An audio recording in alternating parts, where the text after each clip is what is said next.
சத்தான சிகப்பு அரிசியில் பொட்டுக்கடலை மொறு முறுக்கு எப்படி செய்கிறதுன்னு பார்க்கலாம்.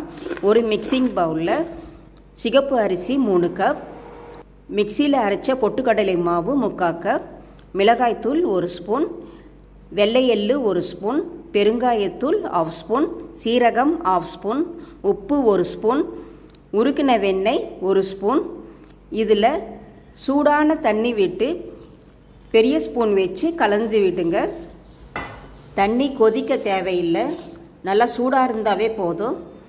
முறுக்கு மாவு ஆறின பிறகு கையில் சப்பாத்தி மாவு பதத்துக்கு பிசைஞ்சு முறுக்கு குழாயில் பிழிஞ்சு எடுத்துக்கோங்க.